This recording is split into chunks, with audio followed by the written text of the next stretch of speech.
की भाषा बोल रहा है। इन सब के बीच तकनीकी तौर पर हकीकत क्या है, यह जानने के लिए हमारे साथ पूर्व मुख्य चुनाव आयुक्त ओपी रावत साहब जुड़ गए हैं। रावत जी, इंडिया न्यूज पर आपका स्वागत है। मेरा पहला सवाल आपसे यही है, क्योंकि आप मुख्य चुनाव आयुक्त रहे हैं, एसआईआर को लेकर जो विवाद चल रहा है, इस पूरे विवाद को आप कैसे देखते हैं? देखिए, कानूनी रूप से हर इलेक्शन के पहले मतदाता सूची का पुनरीक्षण अनिवार्य है, मैंडेटरी है जी। और हमेशा इलेक्शन कमीशन उसका पुनरीक्षण करती रही है। अंतर सिर्फ इतना है कि वो पुनरीक्षण हमेशा समरी रिवीजन होता था और बहुत जल्दी निपट जाता था। इंटेंसिव रिवीजन हमेशा एक डेफिनेट टाइम इंटरवल के बाद, कभी 10-15 साल 20 साल के बाद होता था, बेंचमार्किंग ऑफ इलेक्टोरल रोल के लिए, ताकि इलेक्टोरल रोल पूरी जमीनी हकीकत के अनुसार बनी रहे। बिहार का इंटेंसिव रिवीजन 2003 में हुआ था। उस समय इलेक्शन उनके 2005 में होने से, मतलब लगभग 2 साल का समय था इलेक्शन और इंटेंसिव रिवीजन के बीच में।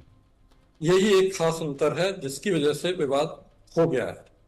इस समय इलेक्शन एकदम सर पर है, नवंबर के फर्स्ट वीक में करना ही पड़ेंगे, क्योंकि 22 नवंबर तक का टर्म है विधानसभा का और इंटेंसिव रिवीजन खत्म होगा सितंबर एंड अक्टूबर बिगिनिंग में। तो जो लोग वंचित हो जाएंगे, डिलीट हो जाएंगे, जिनके नाम, इतनी बड़ी पेनल्टी उन्हें मिल जाएगी डिसएनफ्रेंचाइजमेंट की, बिना प्राकृतिक न्याय के सिद्धांतों के अनुसार सुनवाई का अवसर मिले, बिना एविडेंस देने का अवसर मिले, व्यक्तिगत रूप से नोटिस मिले, इसके बिना हो जाएगा।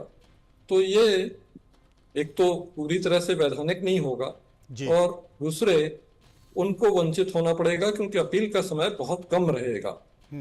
अपील का समय 1 महीना होगा, उसके बाद इलेक्शन है और जो डीईओ हैं या सीईओ हैं उनके पास इतना समय नहीं होगा, सब इलेक्शन में व्यस्त होंगे, तो कोई अपील निराकरण नहीं हो पाएगा। तो वो सब एक बार वंचित हो गए तो भले ही अन्यायपूर्ण तरीके से हुए हों, वो वंचित ही रहेंगे और इस इलेक्शन में वोट नहीं डाल पाएंगे।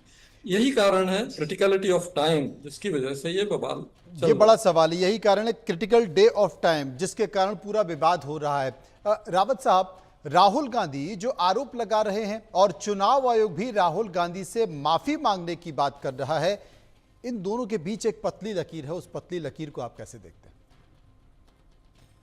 देखिए, हम इन आरोपों में कतई नहीं जाते जी, क्योंकि राजनीतिक चीजें बिल्कुल अलग हैं, इलेक्शन बिल्कुल अलग है और इलेक्शन कमीशन का दायित्व तो बिल्कुल अलग। अगर हमारे स्टेक होल्डर्स के मन में किसी भी तरह का शुभा है, किसी भी तरह का संदेह है, कैसे भी उनने एक्सप्रेस किया हो, कुछ भी किया हो, हम उसको तुरंत अपने हाथ में लेते हैं, तुरंत उसके बारे में छानबीन करते हैं, तुरंत उसके बारे में जांच करते हैं और जो भी तथ्य पाते हैं उनको पब्लिक डोमेन में रख देते हैं कि आम जनता के सामने, आम वोटर के सामने कि साहब ये आरोप थे, ये जांच हुई और ये पाया गया जी। उससे मामले शांत होते रहे हैं और स्टेक होल्डर संतुष्ट रहे हैं। स्टेक होल्डर्स का विश्वास इलेक्शन कमीशन में सदैव बना रहा। इस बार यह चीज हुई नहीं।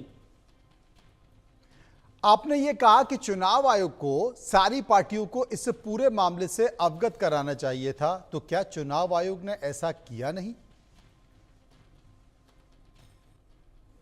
अब मैं ये कुछ नहीं कह सकता क्योंकि राजनीतिक चीजों पर कमेंट करना मेरा काम नहीं है। जी, आपने सही कहा कि राजनीतिक चीजों पे कमेंट करना आपका काम नहीं, लेकिन क्या आपको लगता है कि चुनाव आयोग राजनीतिक पार्टी और देश के मतदाताओं को कैसे संतुष्ट कर पाएगा कि उनके मताधिकार सुरक्षित हैं या फिर कोई वोट चोरी नहीं? नहीं, ये मुझसे पूछने का सवाल नहीं है, ये चुनाव आयोग से पूछिए। चुनाव आयोग में तीनों जो अधिकारी हैं, चीफ इलेक्शन कमिश्नर और दोनों इलेक्शन कमिश्नर बहुत सक्षम हैं, बहुत अनुभवी हैं, बहुत इंटेलिजेंट, बहुत शार्प हैं और वो इन सब चीजों का हल तुरंत निकाल लेंगे, कोई दिक्कत नहीं होगी, इसलिए हमसे पूछने की जरूरत नहीं है।